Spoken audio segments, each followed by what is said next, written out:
المحاضرة الثانية اللي هو يعني الكاردياك سايكل اللي ضمن الهارت بامب. ايش راح ندرس بيه؟ راح ندرس بيه النورمال فوليوم اوف بلاد ان فنتريكل، يعني ايش قد يقدر يستوعب الفنتريكل الدم. شو يقول افتر اتريال كونتراكشن، هو بعد ما يتقلص الاتريال ايش راح يسوي؟ راح يدفع الدم الى الفنتريكل، فيدفع تقريبا 110 او 120 ملي لتر. زين، الكل فنتريكل، يعني الفنتريكل اللي باليمين واللي باليسار راح ياخذ تقريبا من 110 الى 120، يختلف بحسب الحجم.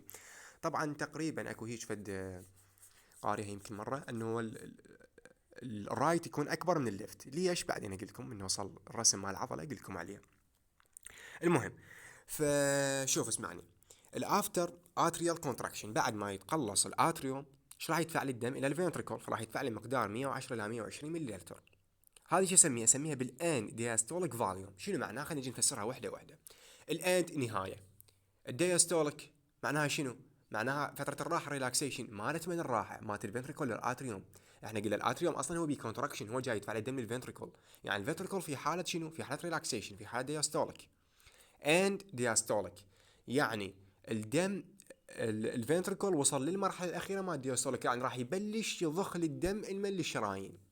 طاقة هسه يعني الفترة الأخيرة أو النقطة الأخيرة، يعني الفنتريكل راح يبلش كونتراكشن، راح يبلش سيستوليك، يعني نهاية فترة الراحة اللي مات الفنتريكل. يعني الفنتريكل جمع دم بكمية كافية وهسه راح يبلش شو يسوي؟ راح يبلش يضخ، يعني فترة ما قبل الضخ بالفنتريكل، فترة ما قبل الكونتراكشن. اسميها بالاندياستوليك، هاي فهمناها. الفاليوم يعني الحجم اللي موجود بالفنتريكل قبل اللحظة مال الضخ، قبل الدياستوليك بلحظة. يعني شنو نريد نفسرها؟ نفسرها انه كل كمية الدم اللي يقدر يستوعبها الفنتريكل، هذا تفسير مالتها. اوكي، فايش قد يقدر يستوعب الفنتريكل؟ 110 الى 120 بحسب الفنتريكل، اذا كان ليفت او رايت، وحسب يعني من واحد الى من شخص الى اخر تختلف، ممكن يعني.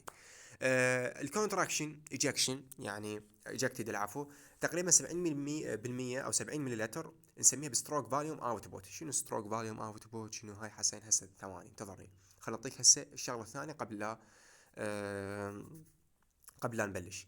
اسمعني هسه، اول مصطلح اللي هو الان دياستوليك فاليوم عرفناه، معناه انه الفنتريكل ايش قد يقدر يستوعب كميه من الدم؟ يقدر يستوعب 110 الى 120 ملي لتر، هذه عرفناها.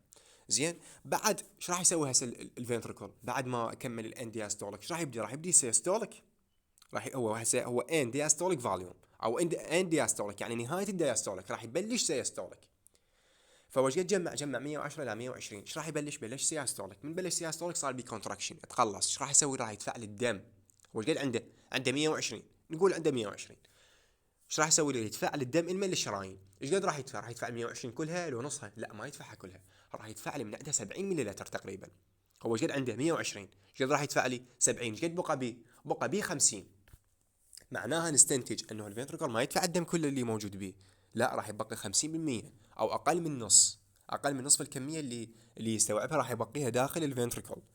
زين، فيدفع او يعني ينضح ايش قد؟ مو ينضح، نقول يقذف تقريبا 70 ملي لتر. وش قد يبقي الفنتركل؟ يبقي 50%. اوكي، فهذا اللي يدفعها شو اسميها؟ اسميها بالستروك فاليوم.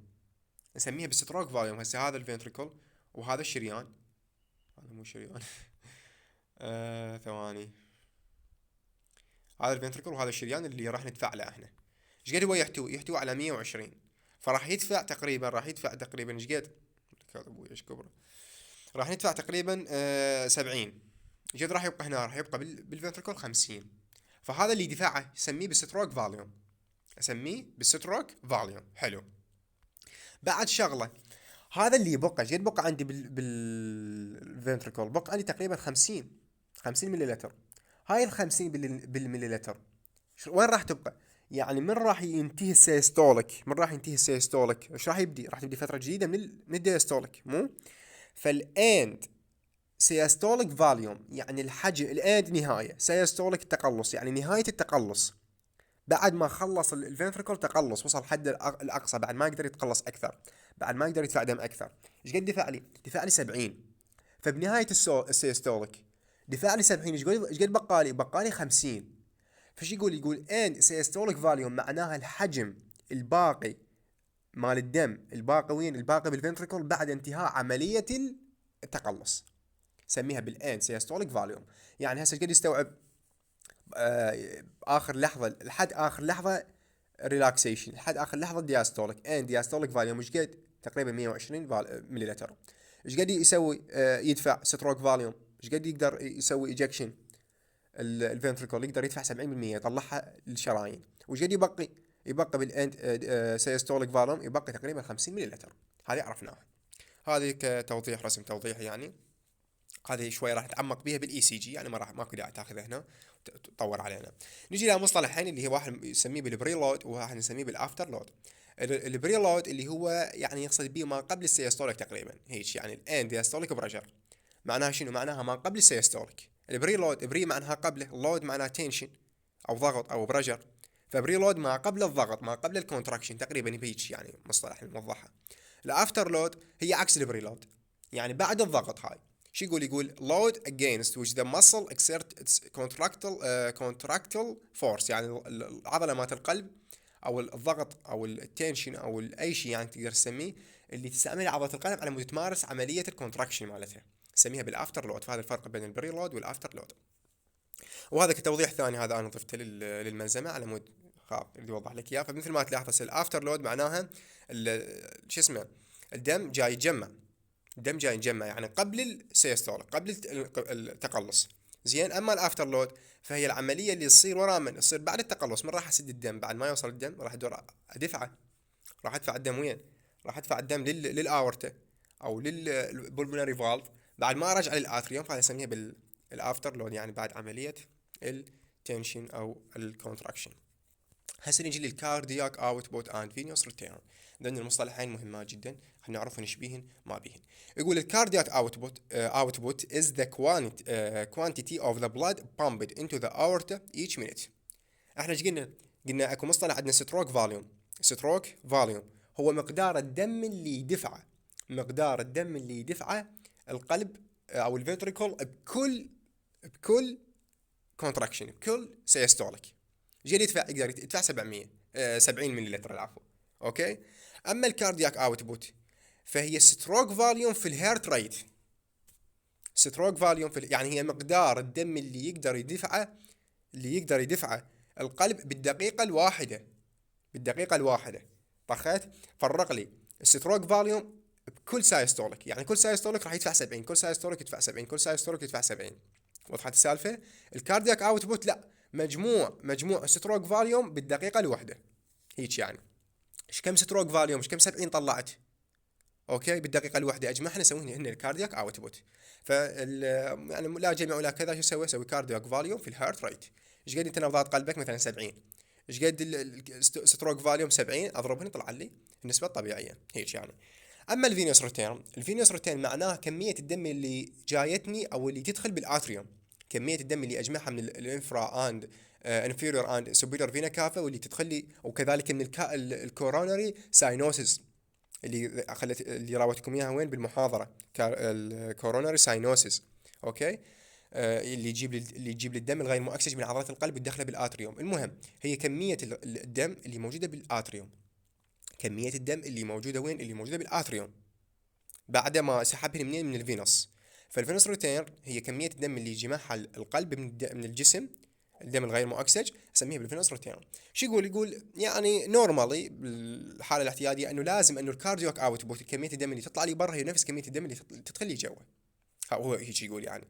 يقول تقريبا temporary the cardiac output should equal to the venous return. يعني انت دخلت 50 لازم تدفع 50، دخلت 100 لازم تدفع 100.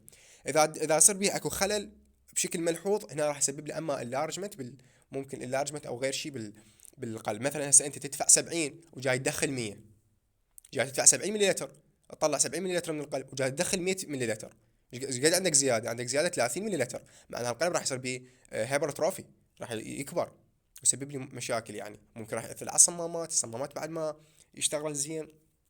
فالمهم هذه بحث اخر بعدين ناخذه. المهم هسه نجي لمدور نورمال كارديوك اوتبوت، هذا نفسها اللي من الساعه المعادله اللي قلت لكم بيها.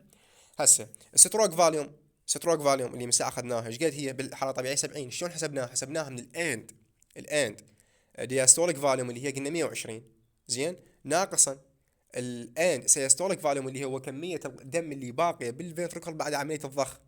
اللي هي 120 ناقص 50 يساوي لنا 70. فمعناها ستروك فوليوم او كميه الدم اللي انا ضخيتها الى انحاء الجسم ايش قد؟ 70 من الساعه اخذناها، يعني بس هنا مسوي لك على شكل معادله. تقريبا يطلع ايش قد؟ يطلع تقريبا الكاردياك اوتبوت 5 لتر بالدقيقه الواحده.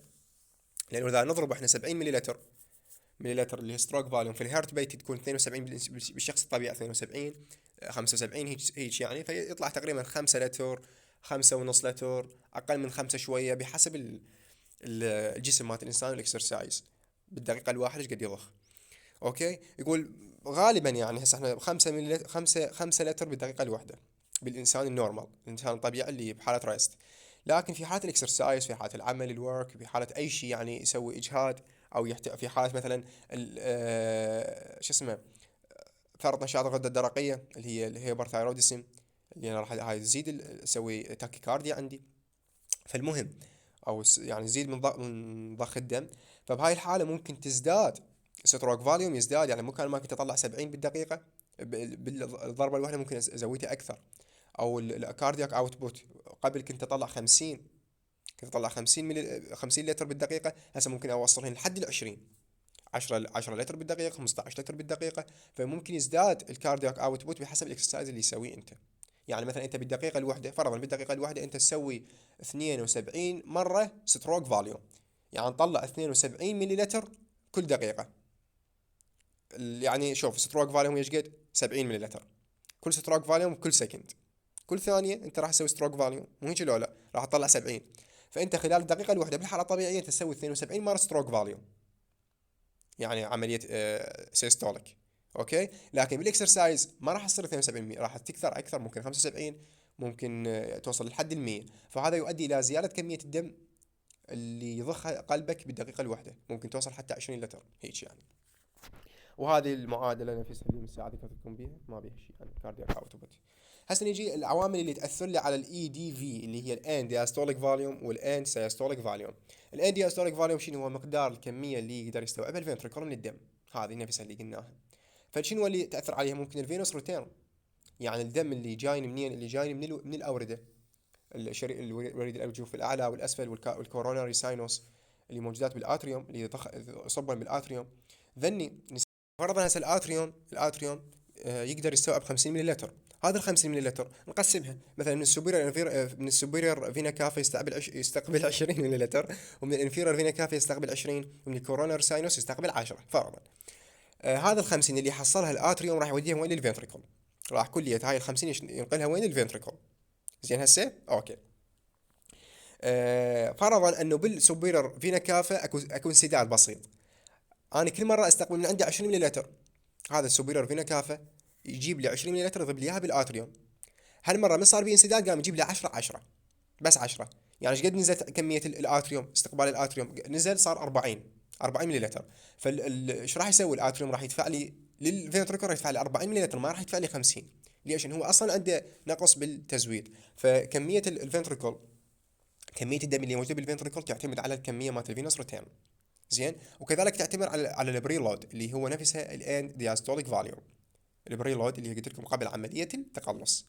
اوكي، بعد ليمن الاي اس اف الاي اس في الان سيستوليك فاليوم اللي نفسه قلت لكم بيها انه كميه الدم اللي باقيه بالفنتركل بعد عمليه السيستوليك. هذا تعتمد على الكونتراليتي. ممكن اذا كان القلب يعني ينقبض بشكل اكبر، راح مو كان ما يدفع لي 70، ممكن راح يدفع لي 80 ملي لتر. زين، او اذا كان القلب ينقبض بشكل اقل من الحد الطبيعي، ممكن مو كان ما يدفع لي 70 يدفع لي 50 ملي لتر. زين، فراح اللي يبقى بالفنتريكل يبقى اكثر، يبقى دم اكثر. ليش؟ لان كل ما زاد الضخ كل ما قل الكميه اللي بالفنتريكل الباقيه، كل ما قل الضخ كل ما زادت كميه الدم اللي موجوده بالفنتريكل الباقيه يعني. وكذلك يعتمد على الافتر لود اللي هو العمليه اللي يصير بعد الكونتراكشن او عمليه الكونتراكشن بشكل عام. هذه نجيها الصوره بعدين. نجي هسه ما يعرف بالفرانك ستارلينج ميكانيزم.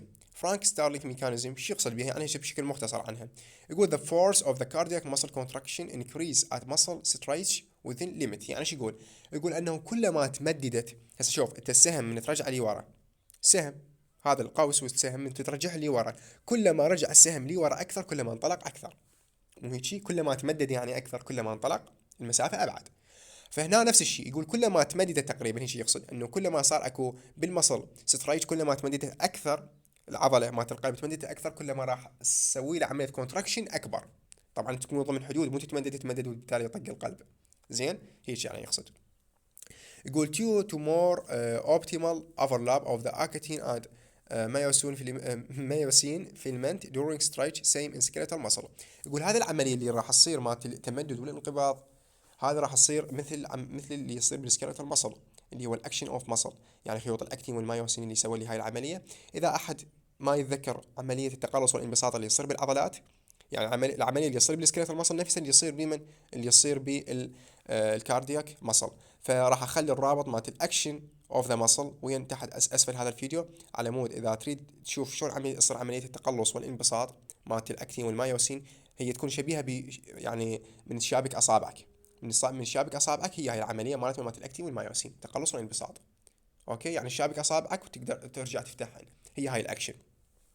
فاذا حاب تعرف شكو شيء عن الاكشن مالت المصل، سواء السكيلتال مصل او الكاردياك مصل، الفيديو اسفل، الرابط مالت الفيديو اسفل هذا الفيديو، تقدر بالوصف تقدر تدخل عليه وتروح تشوف الفيديو، يفيدك.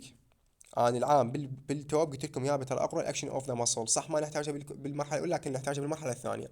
لحد الان 3 محاضرات احنا محتاجين بها الاكشن اوف ذا ماسل، واحده اثنين بالام اس كي، وهنا هسه واحده احتاجيناها. فترجع تشوفه، لانه بعدين انت اول وثاني راح تاخذه، فخلي عندك فكره عليه قبل لا تروح. شارح بيه انه شلون شغل الكالسيوم وش يسوي، طبعا مو هواي ربع ساعه، شلون يشتغل الكالسيوم على العضله، وشلون يصير عمليه التقلص والانبساط. اوكي. فالمهم يقول so with increase venous return and increase stretching the force of the contraction increase and the stroke volume increase. يقول كلما زاد التمدد مالت العضله، زين، مالت القلب، يعني كلما يتمدد القلب، وكلما اجاني دم اكبر من الشرايين، من الاورده العفو. يعني قلت لك هسه مثلا اذا القلب تمدد، زين، اذا هو بالحاله الطبيعيه، فرضا بالحاله الطبيعيه يحتاج 5 مليلتر ينترس فرضا، زين. فاذا تمدد شويه راح يستوعب 7، فهنا ينطي ايعاز للانفيرور اند سوبيريور فينا كافا، يجيب لي دم غير مؤكسج اكثر. فكلما زاد شويه توسع القلب، يعني بحاله طبيعيه مو بحاله مرضيه، راح يجيب لي دم اكثر من السوبيريور اند الانفيرور فينا كافا. بالتالي راح اوزع او اسوي كونتراكشن بشكل اكبر من الحاله الطبيعيه، هي يشتغل يعني تقريبا يقصد. يقول stretching of the SA node increase the firing rate of the pacemaker increase the heart rate. يقول هاي العمليه راح تسوي، راح تؤدي الى زياده الكهرباء اللي جايتني من الاس اي نود، اللي هي الساينو اتريال نود، وكذلك الاتريو فنتريكال نود. بالتالي راح يؤدي لي الى زياده معدل ضربات القلب وزياده الكونتراكشن مالت القلب. يقول انه كلما زاد البريلود، شوف البريلود كلما زاد، اللي هي يعني ما قبل السيستوليك، زين، شو راح يصير ستريتش اوف ذا مسل، العضله راح تتمدد شويه اكبر. العضله يعني البريلود شنو هي؟ الفتره اللي تكون قبل الكونتراكشن. يعني شلون؟ فرضا البريلود تكون الفتره مالتها 1 سكند، فرضا 1 سكند، معناه اني مو ترس القلب بالدم، هسه يضخه بقيه انحاء الجسم، فاحتاج واحد ثاني على مود القلب يلا يبدي. يعني اكو واحد ثاني تفصل بين السيستول والديستول فرضا، يعني هذا نسميها بالبريلود، هي الفتره ما قبل السيستوليك، زين. فالبريلود اذا ازدادت معناها شنو؟ معناها القلب بعد لسه ما انترس دم، زين. البريلود اذا ازدادت، البريلود يعني شنو؟ يعني الفتره ما قبل السيستوليك، معناها البريلود اذا ازدادت معناها الديستول جاي تزداد، الريلاكسيشن جاي تزداد، الفترة مال الريلاكسيشن. وإذا زادت فترة الريلاكسيشن معناها القلب جاي يستوعب دم أكبر. فإذا زادت البريلود معناها الديستول جاي تزداد، الريلاكسيشن جاي تزداد، القلب جاي يستوعب دم أكبر. فهذا يؤدي إلى توسع العضلة، إذا زاد الريلاكسيشن مالت العضلة معناها جاي تتوسع أكثر، زين. هذا ايش راح يؤدي لي؟ راح يؤدي لي إلى رفع قوة الكونتراكشن. شلون مثلت لكم إياها بالسهم؟ قلت لكم أنه السهم كل ما يبتعد كل ما ينطلق لي أكثر. فمثلا إذا القلب بهذه الحالة القلب بالحالة الطبيعية، فيؤدي لي مثلا الى دفع الدم عن طريق الشريان بمقدار مثلا 1 متر، لكن اذا سويته هالكبره اكيد راح يدفع لي دم بالشريان بمقدار 2 متر، يعني بطاقة 2 متر فرضا بهذا الشكل. يقول اذا الاس في اللي هو ستروك فاليوم، الدم اللي يطلع من القلب، اذا ازداد ايش راح يصير بالاند سيستوليك فاليوم؟ راح يقل يعني شلون احنا مو قلنا بالستروك فاليوم احنا نقدر ندفع 70% 70 مليلتر، ندفع 70 مليلتر من الفنتركل للشرايين. هاي وين شو نسميها؟ نسميها بالستروك فاليوم. اذا اني زيدتها اكثر من 70، يعني انا كنت ادفع 70 وابقي 50، مو هيجي؟ ادفع 70 اللي هي ستروك فاليوم، وبقي الاي اس في 50 مليلتر. اذا زيدت الستروك فاليوم، اذا انا كنت ادفع 70 هسه سويتها 80، اكيد راح تقل الاي اس في، راح يصير 40. فهي شيء يقصد. الفينوس ريتيرن يقول تتغير بحسب البلاد فاليوم، وبحسب السكيلتال مسل اكتيفيتي، وبحسب الالتريشن او ان كاردياك اوتبوت. يعني شلون يقصد؟ يقصد انه الفينوس ريتيرن انه كميه الدم اللي جايتني منين، اللي جايتني من الاورده على مود تخلي بالاتريوم، هذه تتغير بحسب مثلا سكيلتال مسل او سكيلتال مسل اكتيفيتي. اذا انت جاي تشتغل هواي وراح قلبك ينبض اكثر، معناها الدم الغير مؤكسج او دم او السكيلتال مسل مثل مالتك جاي تستخدم دم هواي. اذا استخدمت دم هواي مؤكسج راح تنطيني دم غير مؤكسج هواي، فالدم الغير مؤكسج اللي هو نفس الفينوس روتين راح تزداد كميته اللي راجعه للقلب. هيك يقصد. فالفينوس ريتيرن اذا ازداد، اذا كميه الدم الراجعه للقلب صارت اكبر، فالان ديوستوليك فوليوم راح تزداد، يعني الكميه اللي راح يستوعبها الفنتركل راح تزداد. زين. اما اذا الفينوس ريتيرن راح يقل، فالان ديوستوليك فوليوم راح يقل هم، يعني الكميه اللي يستوعبها الفنتركل راح تقل. شنو ما مساء وضحت لكم اذا صار اكو انسداد بالسوبريور فينا كافا وهذا الشكل. بعد ايش عندي؟ يقول اني ازدياد بالاي دي في، اي ازدياد بالكميه اللي يستوعبها القلب، الكميه اللي يستوعبها الفنتركل من الدم، ايش راح يصير؟ راح يصير نقصان بالستروك فاليوم. يعني انا قبل انا عندي 120 الاي دي في 120 ملي لتر بالفنتركل. زين. فايش قاعد ادفع 70. لكن اذا اني الاي دي في قلت من 120 صارت 100، ايش راح ادفع؟ راح ادفع 50 ممكن، يعني راح تقل ستروك فاليوم هيك يعني. هسه نيجي لمن للاكستريسنج فاكتور انفيورسنج ستروك فاليوم. يقول انه يعني العوامل المؤثره على الستروك فاليوم. الستروك فاليوم تعرفون انه هي كميه الدم اللي مدفوعه من الفنتركل نحو الشرايين. اول شيء الكونتراستيليتي. كونتراستيليتي هذه اللي يعني الانقباضيه، يعني انه كميه الستروك فاليوم تعتمد على الانقباض. اذا كان الانقباض مالتك عالي راح يدفع لي اكثر من 70. اذا كان الانقباض مالتك واطي راح تقل كميه ستروك فاليوم. هذه تعرفونها انتم. فشلون تزداد التقلصيه او الكونترا ستيلتي؟ شلون راح تزداد؟ تزداد بعده عوامل. اذا انا زيدت السمباثيك ستيمولي، يعني من الجهاز السمبثاوي، هسه راح ناخذها بعدين، هسه ورا هذا السلايد افهمكم شنو هذه. فراح تزداد عمليه التقلص مالت القلب. من تزداد عمليه التقلص مالت القلب راح تزداد الستروك فاليوم، راح تزداد كميه الدم اللي مندفع من الفنتركل نحو الشرايين. تمام. كذلك باستجابه لبعض الهرمونات، مثلا هرمون الثايروكسين، او الايبايفراين والنور ايبايفراين اللي هو نفس الادرينالين والنور ادرينالين. زين. لانه راح يزيد لي الهيرت ريت، راح يزيد لي معدل ضربات القلب، بالتالي راح تزداد الستروك فاليوم. بعد الكالسيوم.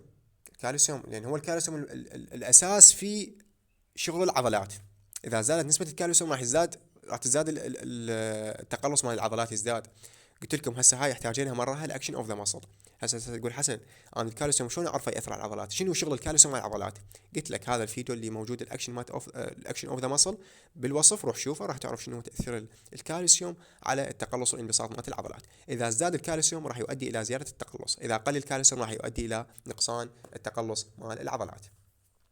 اما الاشياء او الاجنت او الفاكتور اللي تقلل لي من الكونتراستيليتي او الكونتراكتيليتي مالت العضلات، شنو اللي تقلل لي من الانقباضيه، يعني اللي تخلي القلب ما ينقبض بشكل كافي، ما يدفع لي دم بشكل كافي. من هي؟ اما الاسيدوسيس، اذا ازدادت كميه الحامضيه اللي بالقلب، معناها شنو؟ معناها الاتش تكاثر داخل القلب، وهذه اخذناها بالامار، شرحت لكم اياها شلون تزداد الاسيتوسيس. زين. او انكريز بالاكستراسيلولار بوتاسيوم. البوتاسيوم اذا ازداد داخل القلب، زين، شنو تاثير البوتاسيوم؟ البوتاسيوم يعتبر تاثيره معاكس للكالسيوم.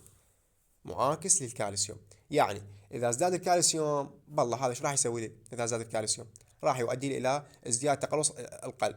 لكن اذا قل الكالسيوم معناها شنو؟ معناها راح تقل التقلص مالت القلب. زين البوتاسيوم بالعكس، اذا ازداد البوتاسيوم معناها شنو؟ معناها التقلص مالت القلب راح يقل، اذا قل البوتاسيوم معناها التقلص مالت القلب راح يزداد. هيك يعني. او اذا صار عندي انسداد بالكالسيوم كانال، اذا صار ازدياد معناها الكالسيوم منعته عن العضله، بالتالي بعد ما تقدر تتقلص بشكل كامل. زين شنو علاقه الصوديوم بالبوتاسيوم والكالسيوم؟ البوتاسيوم اسمعني، البوتاسيوم يعني هسه احنا علاقتنا وين؟ البوتاسيوم والكالسيوم اللي ياثر لي على العضله. الصوديوم يعتبر بس هيك يعني كوسط بيناتهم. الصوديوم اذا دخل لي البوتاسيوم راح الصوديوم شوف هوني، البوتاسيوم اذا دخل لي الصوديوم راح يطلع لي برا، هذه ندري بيها. زين اذا طلع الصوديوم اللي برا ايش راح يسوي لي؟ راح يرجع مره ثانيه يدخل، اذا دخل مره ثانيه راح يطلع الكالسيوم. هسه عرفتوا الفكره بيناتها. مثلا هسه البوتاسيوم ازداد دخوله، البوتاسيوم ازداد دخوله، اذا ازداد الدخول مالت البوتاسيوم للداخل ايش راح يؤدي؟ راح يؤدي الى زياده الصوديوم اللي طالع لي برا. زين واذا سديت هذا الصوديوم ايش راح يسوي؟ الصوديوم يريد يرجع مره ثانيه يدخل للخليه على مود يطلع الكالسيوم، مو هيجي؟ على مود يطلع الكالسيوم اللي برا. فاذا زاد كميه الصوديوم البوتاسيوم العفو، اذا زادت كميه البوتاسيوم اللي طلعت اللي طبت للداخل راح تزداد كميه الصوديوم اللي طلعت لي برا. اذا ازدادت كميه الصوديوم اللي طلعت لي برا ايش راح يسوي؟ هذا الصوديوم مثلا راح يرجع وين؟ لداخل الخليه، هو كميته كبيره. يعني مثلا انا بالحاله الطبيعيه جاي ادخل 5 صوديوم واطلع 5 كالسيوم، هاي الحاله الطبيعيه. لكن اذا زيدت كميه الصوديوم الداخله للخليه مثلا صار 10، قد راح اطلع كالسيوم؟ راح اطلع كالسيوم 10. فاذا طلعت كالسيوم 10 يعني بمقدار ضعف الحاله الطبيعيه، معناها انا قللت الكالسيوم اللي موجود داخل الخليه، بالتالي راح تقلي عمليه التقلص، يعني لانه الكالسيوم هو الاساس بالتقلص، اذا قلت كميته راح يقل التقلص بهذا الشكل يعني. زين هسه نجي للسمبثاوي والباراسمبثاوي اللي هنا موضح لكم اياها بهذه السلايد من المصدر جبتها. شوفوا بشكل عام الباراسمبثيتك او الجهاز الباراسمبثاوي هذا هو اللي يعمل لي على تقليص ضربات القلب. زين اللي هو يعني يخلي يسوي عندي براديكارد يعني نقدر نسميها. زين او له تاثيرات. اول تاثير decrease the rate of the rhythm of the sinus. زين sinus node يعني ما راح يخلي الساينوس نود تنتج كهربائيه بشكل كافي. وضحت هسه السالفه؟ هذه احد تاثيرات الباراسمبثيتك سيستم. زين هذا اول تاثير. ثاني تاثير شو يسوي لي؟ انه الديكريز بالاكستاسيبيليتي اوف ذا atrioventricle junction fibers between the atrial muscular and the AV node. يعني شو اسمه الجنكشن اللي موجوده بين الاتريو وبين يعني بين الاتريال وبين الفنتريكل راح تقلل لي اياها، بالتالي ما تنتقل لي كميه كافيه من الكهربائيه على مود تؤدي الى تقلص الفنتريكل. زين وكذلك يؤدي لي من هذا الشيء راح يؤدي لي الى تقليل الكاردياك امبلسز. فهذا هو تاثير الباراسمبثيتك سيستم. اما السمبثيتك سيستم الجهاز السمبثاوي هذا ايش راح يسوي لي؟ هذا عكس الباراسمبثاوي. هذا له 3 تاثيرات. اول تاثير راح يؤدي الى زياده الريت اوف ذا ساينوس نود، يعني راح انتج كهربائيه اكثر. زين ثاني شيء هذا ايش راح يؤدي؟ راح يؤدي الى زياده الكونتراكشن. وثالث شيء راح يؤدي الى زياده الهيرت ريت. زين فهذا هو عكس الباراسمبثاوي.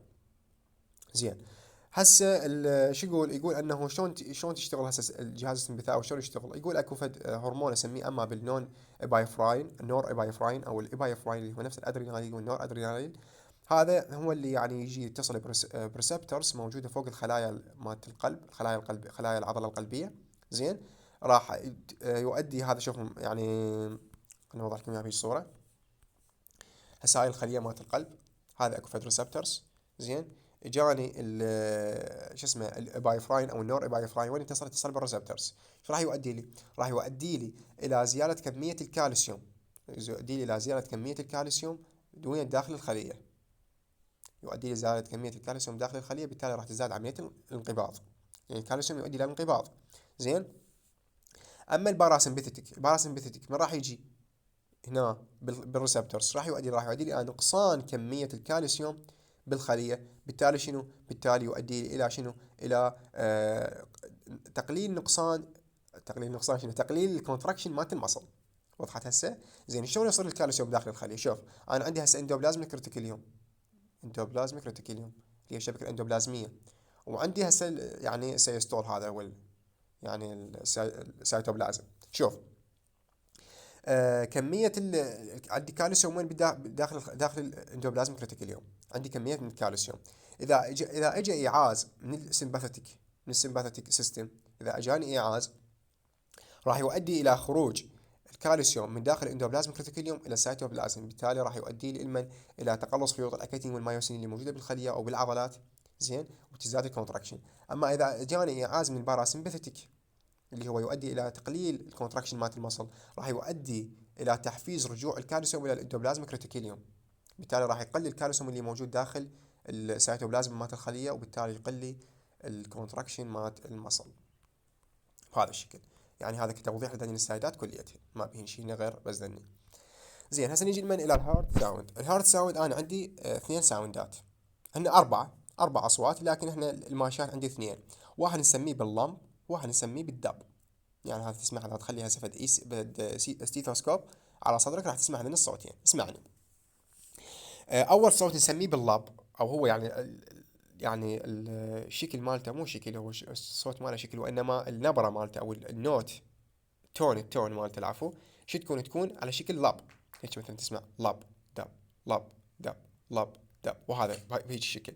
فاللاب هو الصوت الناتج، او اللي هو الصوت الاول، الفيرست ساوند، اللي ناتج لي عن من؟ ناتج لي عن انغلاق الاتريو فنتريكل فالف. يعني من ينسد لي البايكوسبيد والترايكوسبيد راح ينطيني صوت لاب، زين. اما الصوت اللي هو الداب ينتج لي من انسداد الشريان، من انسداد الارتيك فالف والبلمونري فالف. زين، انا هسه عندي اربع فالف، الاتريو فنتريكل فالف، ذن اذا انسدن يعطيني صوت اللاب، الصوت الاول، زين. الاورتريك فالف وكذلك البلمونري فالف اذا انسدن يعطيني الصوت الثاني اللي هو الداب. زين، اوكي. بعد عندي شو يقول الفيرست ساوند at one ventricle systole, second sound at the end of the ventricle systole. يعني فيرست ساوند اللي هو اللاب، اللي يصير يمتى؟ اللي يصير من اثناء انغلاق اثناء انغلاق الاتريو فنتريكل فالف، اللي هو البايكوسبيد والترايكوسبيد. يمتى يصير من يكون الفنتريكل سايستول.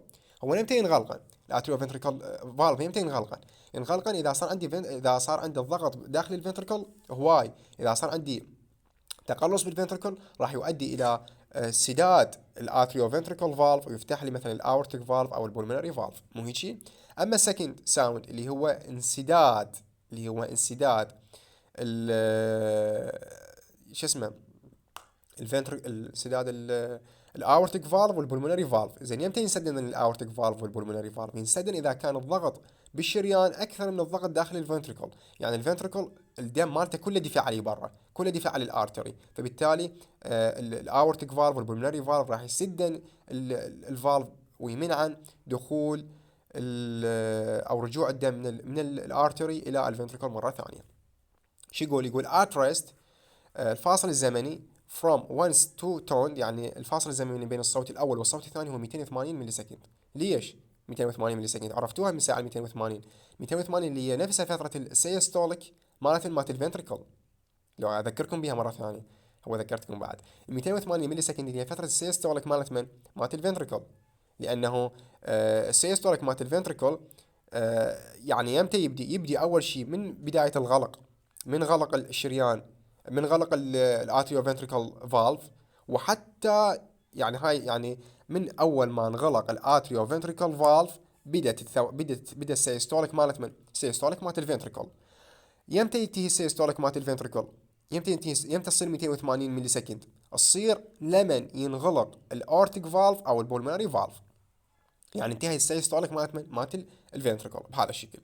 يقول اما الفاصل الزمني بين الثاني والاول، 700 ملي سكند، اللي هو الريلاكسيشن يعني طخت هسه السالفه فتره الريلاكسيشن. يعني هسه احنا من تريد تسوي انت تسمع الصوت، اول شيء راح ينتقل الدم من الاتريوم للفنتريكل عن طريق الاتريو فنتريكل نود، الاتريو فنتريكل فالف العفو. هسه دور الفنتريكل راح يسوي كونتراكشن، ايش قد يستغرق السيستول مالت الفنتريكل؟ يستغرق 280 ملي سكند. فمنين يبدي لوين؟ يبدي اول شيء من انغلاق الافتر فنتريكل فالف، وحتى انغلاق الاورتيك او البولمونري فالف مثل ما وضحت لكم من ساعه. تمام، انتهى السيستوليك مالت الفنتريكل، سمعنا الصوت الاول وسمعنا الصوت الثاني. هسه مو سمعنا الصوت الثاني، ايش راح يبدي؟ راح ابدي مره ثانيه اسمع الصوت الاول. زين، امتى ابدا اسمع الصوت الاول؟ اسمع بعد 700 ملي ثانيه من انتهاء السيستوليك مالت الفنتريكل. هيك. زين. بعد عندي شو يقول quality of the sound may change if valves are altered. Sound may be similar of the valve of the right and left heart do not close at the same time. يقول مرات انه تتغير الاصوات بالحالات المرضيه، اما بسبب انه ماكو دم هواي بالقلب، او انه الصمام ما مغلوق بكميه كافيه، او يعني بيفد خلل بالصمام. هيك يعني بهذا الشكل. شو يقول هسه هنا بعد؟ يقول هنا انه مثلا عندي صوتين اخريات، اللي هو الثيرد ساوند والفورث ساوند، الصوت الثالث والصوت الرابع. الصوت الثالث يكون بداية الدياستول، من تو القلب جاي يستقبل دم، انا جاي اسمع الثيرد ساوند. هسه انت بالستيثوسكوب، اذا قدام يمك ستيثوسكوب تقدر تخليه على قلبك وجاي تسمع. اما الصوت الرابع فهذا الصوت يكون بالاتريا سيستول، يعني من يتقلص الاتريوم تقدر تسمع للصوت الرابع. هيك يعني، هذا تقسيمها. عندنا ما يعرف هسه بالهيرت مارمرز. الهيرت مارمرز اللي هو صوت بالقلب يصير بالحالات المرضيه. يا حالات مرضيه، اما يصير اكو فد تضييق باحد الفالفات، باحد الصمامات، بحيث ما يخلي لي او ما يسمح لي برجوع، ما يسمح لي بمرور كمية طبيعية وكمية كافية من الدم. هذا نسميه بالمرمس. تحس شلون الشخير، نفس صوت الشخير داخل الهارت بالقلب. زين. او انه الفالف نوت كلوزلي probably، يعني نسميها بالانكومبتنس. الفالف انكومبتنس معناها انه الفالف ما جاي ينغلق بكمية كافية على مود يمنع رجوع الدم الى القلب. يرجع مثلا هسه انا جاي ادفع الدم من الفنتريكل تو ذا اورتا. زين. فمثلا الاورتيك فالف ما جاي ينغلق بكميه كافيه على مود يمنع لي رجوع الدم من الاورتيك ارتري الى الليفت فنتريكل. هذا نسميها بال الاورتيك فالف انكومبتنس، واللي راح تنطيني الصوت اسميه بالهارت مارمرز. زين. هسه اذا انت عندك ستيثوسكوب مثلا وتريد تسمع الاصوات، شلون تسمع؟ نشوف هنا. انا قلت لك عندنا مثلا اربع اصوات، بس اكثر شيء يعني نستعملها هو الصوت الاول والصوت الثاني اللي هو اللاب والدب. زين. اسمعني. هسه هو القلب وين موجود؟ القلب موجود هيك بهذا الشكل. القلب موجود هيك، مو هيجي؟ لا هذا بعيد. اي هيك. هذا القلب هسه. اذا انقسم على شكل شمبرات، هذا الشمبر الاول وهذا الشمبر الثاني، مو او الشمبر الثالث والرابع. زين. هاي هيك شكل تخطيطي بس. بالي. هسه وين الاورتيك اريا؟ الاورتيك اريا او الصمام الاروطي، او الصمام يعني الاورتا نقدر نسميها، او الاورتيك اريا يعني نفس الشيء. وين موجوده؟ موجوده هنا بالضلع الثاني على جهه اليمين. زين. والبولمونري اريا منين؟ بالضلع الثاني على جهة اليسار. ركز لي. اما الترايكوسبيد والميترال او البايكوسبيد موجودات اثنيناتهن بالضلع الخامس، بالسبيس مالت الضلع الخامس. فركز لي. اذا تريد تسمع الصوت مالت البولمونري فالف تخليه وين؟ بالضلع الثاني على الجهة اليسرى. الاورتيك فالف تخليه بيا جهة، تخليه يعني عكسها. والترايكوسبيد والميترال تخليهن بالسبيس مالت الخامس، مالت الضلع الخامس، يعني السبيس اللي بين الخامس والسادس تقريبا، هيش او فوق الخامس. المهم، هنا هذا كل ما يخص السيشن الاول مالت الهارت بامب. اتمنى ان شاء الله انه يكون واضح الشرح كليته، وانطيته اكثر من حده على مود شنو، على مود ما تبقى عندك بعض العلامات المبهمه. ان شاء الله يعني تكونون فاهمين. كل التوفيق ان شاء الله.